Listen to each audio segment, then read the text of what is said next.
Welcome to the James and Heather Show. I'm James Guay, and Heather. Yeah, what? We're filming. Oh, God, I really wanted to finish this. This is so good. You're an addict. You're a sex addict. Put down your porn. It's disgusting. It's disgusting. You know, I'm Heather Dawn, and we're here with the James and Heather Show. Right. I'm getting We're a little talking about aggravated sex here. addiction today. And we're here dishing out sex, love, and relationship advice for the queer and straight audiences alike. Yeah, and anything in between. Oh, we have a guest with us. Hey, hi. I'm sorry. Hi, I'm going to put this away. Yeah, please. I'm so sorry. We're I'm so distracted. It's fine. Okay, so Dr. Chris Donaghue, who is a sexologist, you're a clinical psychologist, and an author Yes. of this fabulous book. Fabulous book. Yes, Sex Outside the Lines, and subtitle Authentic Sexuality in a Sexually Dysfunctional Culture. Ooh. And it is certainly dysfunctional at times, Yes. Look at Heather. I mean, porn obsessed. Problems all over the You're place. watching porn, you must be a sex I mean, there were a whole bunch of magazines here. I mean, I'm looking at them underneath You have to here, fight and I'm it. going, it's very difficult. I feel compelled. Could Yeah. you maybe help me? No. Here's the thing. You're fine the way you are. Imagine There you that, go. right? What? Right? Yeah, I know. Yeah. It's crazy sometimes. So now you're getting an idea of who this man is, and it's a very fabulous man. And he's going to be talking with us about sex addiction, fact or fiction. And he is a sexpert, would you say? I like that. Right? It's a heavy title to carry, though. I think he can handle it. What about you? I think so too. So, well, let's get started with our first question, which is, what is sex addiction? How is it defined? Yeah, so it's nothing. Okay. What it Good to really know. is, yeah. What sex addiction really would be is it's a way to shame and pathologize someone's diverse or creative sexuality. Right. So the term exists in some clinical circles, but it's not an actual thing. Right. In fact, it wasn't included in the last edition of the DSM because there's not enough evidence for it, correct? Correct. Yeah, subjective. You know, when I was telling James this idea of sex addiction really started to become popular, the more and more we started to see celebrities and government officials essentially philandering, right? Because they were in monogamous, not monogamish, but monogamous relationships. And suddenly people started getting called out, and some of the research I had done showed that this really started to become big and popular during the Clinton scandal in '98. You know, when the chief of the country is suddenly getting caught, you know, in the Oval Office. That and Tiger Woods. Tiger Woods. He's another favorite. And you know, for guys like that, it becomes this get out of jail free card for your just crappy behavior. Right. And that's what I said about It's a way to not own responsibility. And that's the Tiger Woods thing. This is a guy that wasn't able to either be monogamous or wasn't, you know, having the sex he wanted to have, or, you know, was dishonest, whatever word you want to put on it. That was more of what the problem was. It wasn't that he was addicted to sex. Right. Yeah. You know, and I think it's also really important to, when you're dealing with a term like addiction, right? Like you saw me playing around in the beginning, and that was just to give you an example. Clearly, you know, I wasn't addicted to having to look at those very old-fashioned porn magazines, by the way. I mean, we were looking at stuff from the 70s. Things have changed. Trust me, I wasn't even remotely compelled to that. Things have changed. And all a little that bit. hair. But the truth is that, you know, I mean, if I was an addict, if I was a real drug addict, I mean, I might need to have to shoot up or snort up or do But that's the something thing here. I've said is I've never had a client come into my office masturbating or having sex in my waiting room and then in my office because they literally could not stop themselves. Yeah. If you have a client that's addicted to drugs or alcohol, they will show up drunk, high, but I've never been in your bathroom. Yeah, I've never been at Whole Foods watching someone having sex in an aisle because they literally could not stop having sex but had to go food shopping. Right? So somehow they're able to set some boundaries and control it. Yeah. And also, too, I think a lot of people who are into exhibitionism get called sex addicts. Absolutely. And do you feel that that's a fair term? What, exhibitionism or sex addiction? Well, that an exhibitionist who enjoys being which seems to be most of everyone on Twitter. No, that's a great question. Well, yeah, we live in an exhibitionistic, voyeuristic culture. All sex has an exhibitionistic, voyeuristic component to it, right?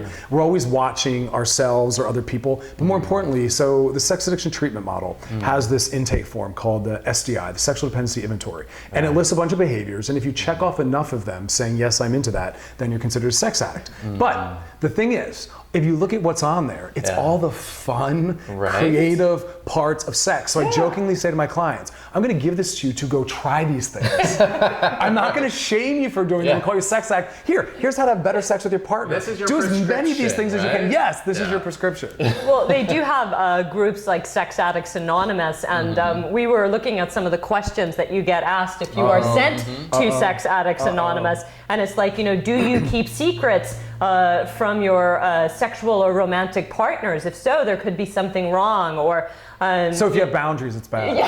Right? Privacy. Privacy is bad. That's a sign of addiction.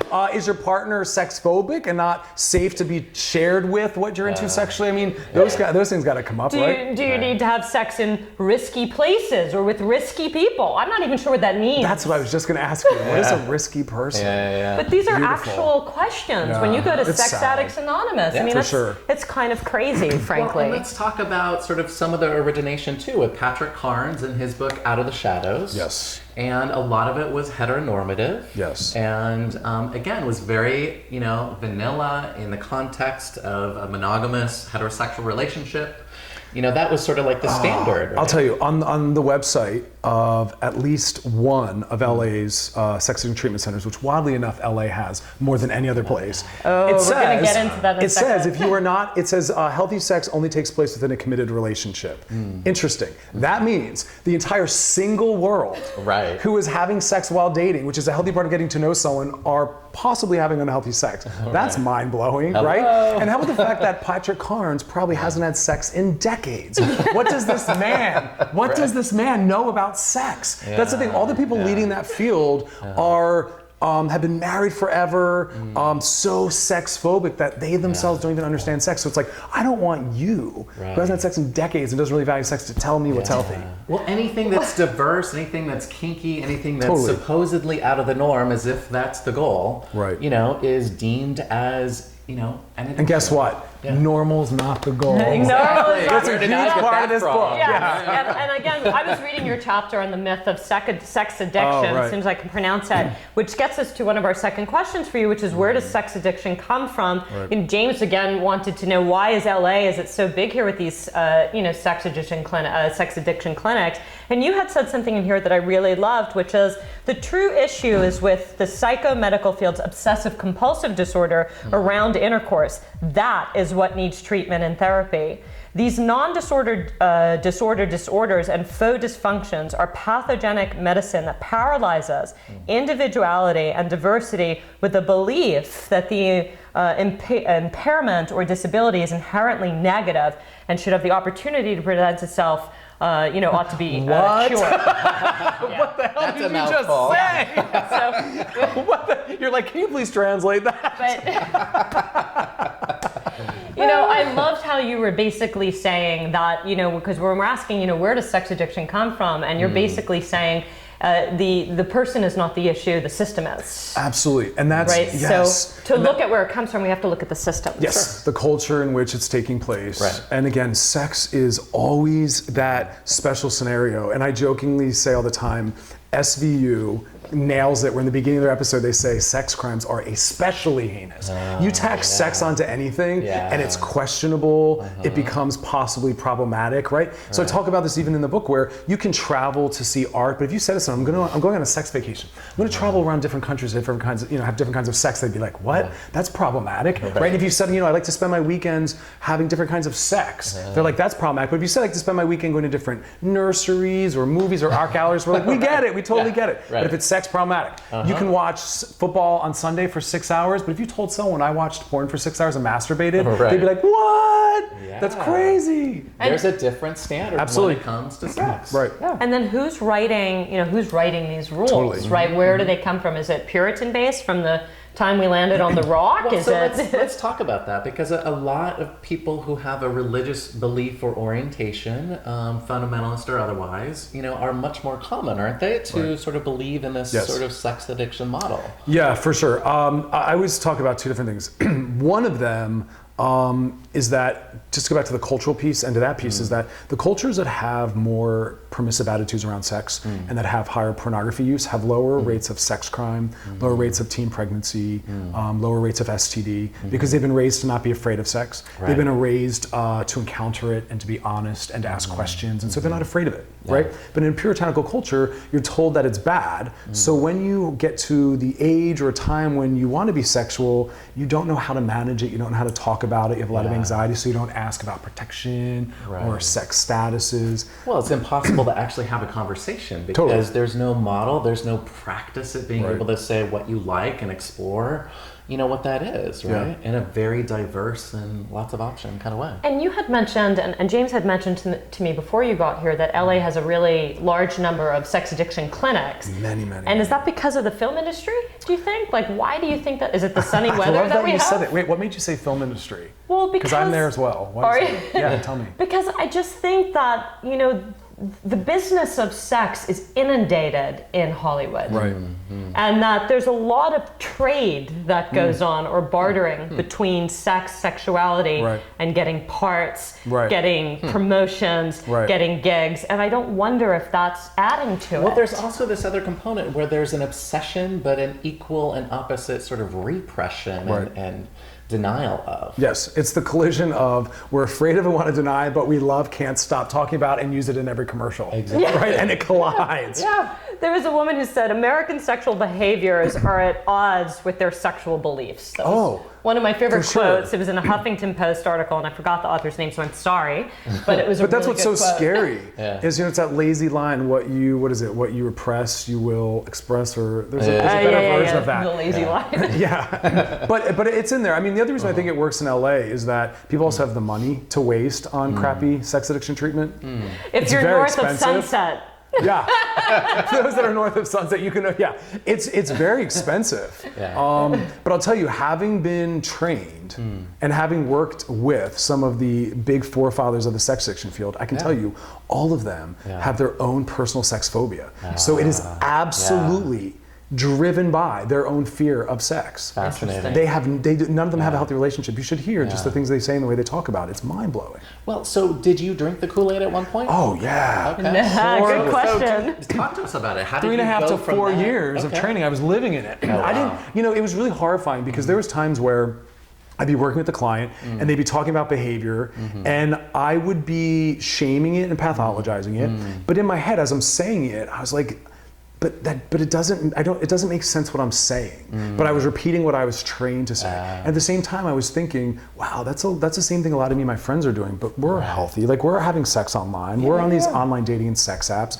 But yet I'm telling this client that when he's on that, he or she is not, they're having an intimacy issue and they shouldn't be having non-relational sex. And yet in my head, I'm like, I'm healthy. But I didn't know that there was another way of seeing it. And so luckily I started spending some time around friends that were sex therapists, which sits on the opposite side of sex addiction therapy. And they were kind of like, oh, no, there's another way to see this. And I started running around and spending more time with friends that worked in the porn industry or were sex workers. And they were healthy, successful, dynamic, intelligent people. And it just pulled me out. And now my entire career in the book is in opposition to all of that. But I drank the Kool-Aid for like 4 years.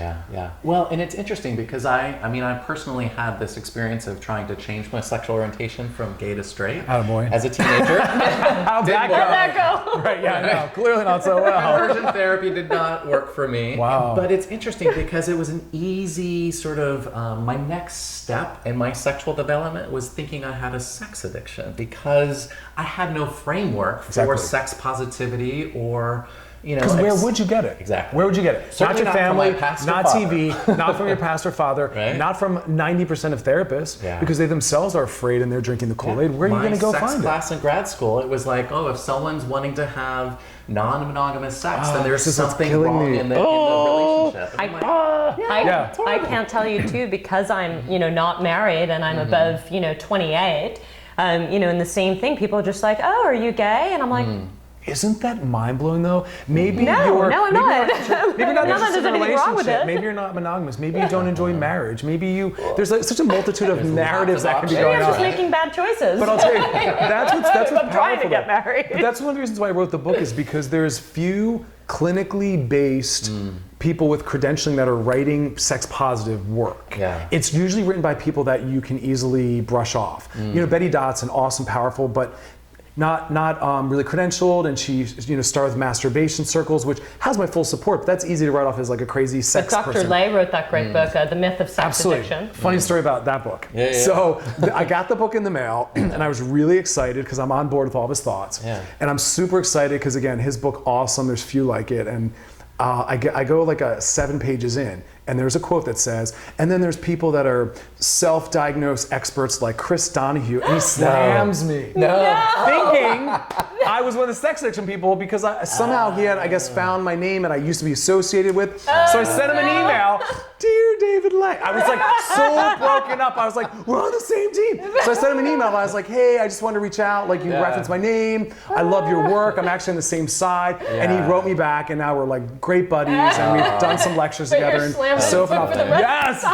But for the next time, unless they're gonna reprint that section, like I'm in there getting back. Oh, that's so funny. Bless you, David. But he's an awesome guy, and so he's another example of someone who's actually clinically doing the work and helping change it. And so I get emails every now and then from different universities that are now using my book, and it was purposely written uber sex positive, just to try to be a counterbalance to everything clinical, which is so sex negative, just to try to get us to land in the middle. Absolutely. Yeah, it's great. Well, so here's a question too. What is healthy sexuality? That's a difficult question. So the way it lands for me is, and this is again the easy, lazy answer. And do you think this is a personal choice when we ask that, or is this like a general consensus choice?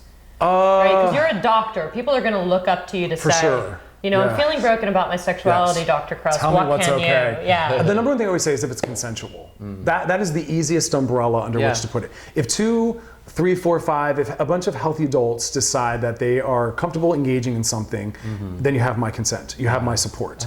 But the new piece that I'm weaving in is I think there has to be an ethical, integrity-based component, meaning as long as you're taking into account that there's a human being on the receiving end of what you're doing, and there's some kind of empathy, compassion, awareness. Because one thing that falls out with some of my clients is they think that it's just sex.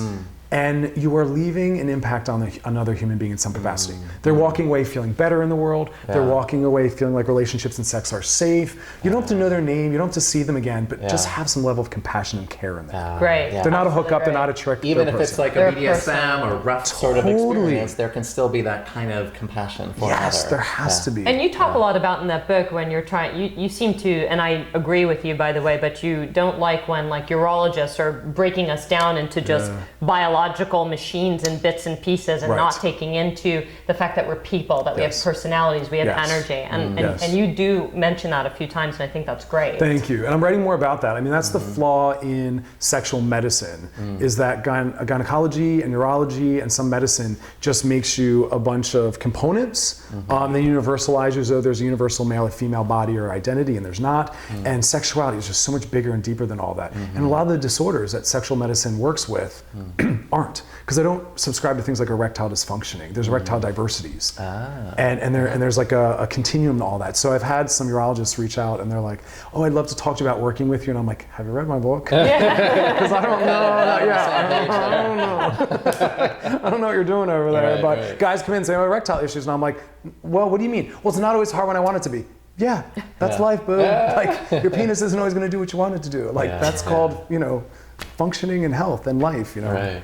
Well, so let's talk also about, do you believe that there's any kind of sexual compulsivity or problematic kinds of sex or sexuality that, if people come into the door saying, oh, I have a sex addiction, and it's really something else, like they're obsessive compulsive, or it gets in the way of their work or their relationship. What's the term that they're using now? Hypersexual disorder. Yeah, hypersexual disorder. Which still didn't really make it in anything. Like, that's still getting debated, because what measure do you use to determine what's hyper? Based on versus, what, right? Right. What's the standard upon which you're more desirous or hyper to? And that scares me when we're trying to set a standard, because a standard implies that if you deviate from that, you're abnormal, disordered, and it's a pathologizing. And I don't want clients to walk away feeling that way. Like my goal is to make people feel liberated and more confident.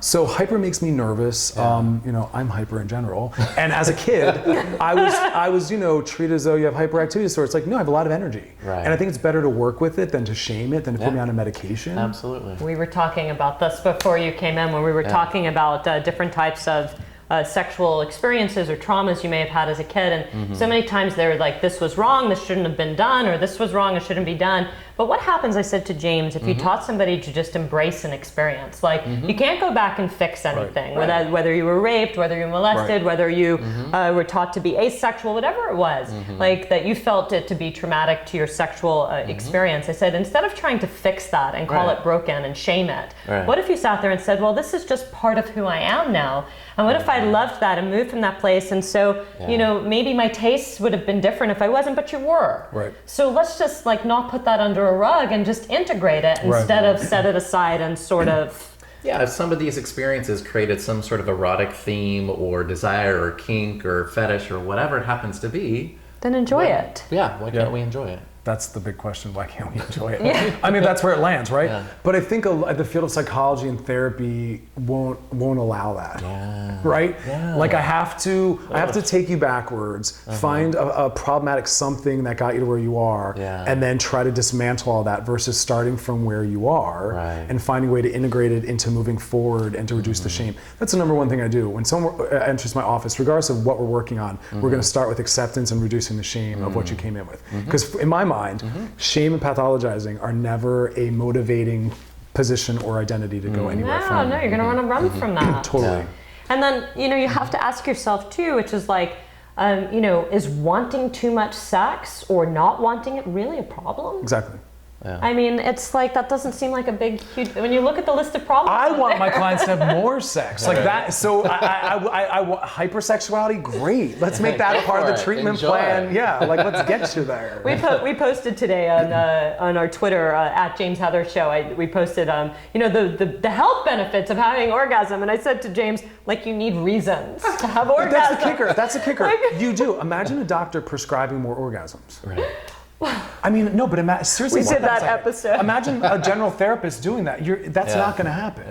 And that's one of the funniest things. So I'll be out, and if someone's not at all familiar with my work, you know, people always talk about what they do, and I'll talk about the work I do, and they'll say, "Oh, that's interesting. So your job is fixing sex?" And I say, "No, my job is actually telling people they are okay the way they are, or trying to use sex therapeutically." And most sex therapy is therapy on sex. Like, we're going to fix it. I'm like, no, I actually try to apply sex as a way to build self-esteem and confidence, to work on connection. And that's a rare thing. That is. Well, it's interesting too, because what I'm hearing is that you're linking emotional connection to sexuality instead of compartmentalizing it and taking it apart and dissecting it. Yes. Which is really nice, right? And I think often what happens in porn, there's a lot of objectification and emotional pulling back, which is a very different and just fine to do as long as everyone's agreeing to it. But what I hear you doing is linking those back in, which is actually really nice to hear. And always weaving in again the compassion and acknowledgement that it's a person I'm having sex with, not a body part, not personalizing. Absolutely, yeah, because that's absent. So how do you feel then about objectification and sex? Because I hear a lot of the personal, because I'd be curious to hear your opinion on that. Gosh, it's like a whole nother episode. It is another, you can just touch a little bit of base on it. I'll say this. I think at times the best sex can be very self-focused sex, where you maybe close your eyes and check out and just tune into the experience and the pleasure that's happening. And it's not humanizing or thinking about the partner. It's not dehumanizing, but it's not necessarily taking them into account, right? Where you're just, it's like a meditative experience where you're just kind of with yourself and you're feeling it in your body. So I like the idea of that. I also think that we live in a culture where objectification is sometimes necessary. I think it's not common for people to consider their waitress and that she's a human being. You know, I think they should. That drives me nuts. But we don't, right? They're a service worker. Maybe you'll acknowledge that she has a name and use it. We just live in a world that really often does that. And that's why I keep weaving the word like compassion. Right. If we were more relational compassion, everything we did, where it's not a waitress, it's a person. It's not a hookup, it's a person. It's not some random person I had a fling with, it's a person. Right. Like, acknowledge that. We have to be more relational. Compartmentalization. Totally. Well, and sort of one of the last questions before we end here, Sure. kind of going back to the issue of consent.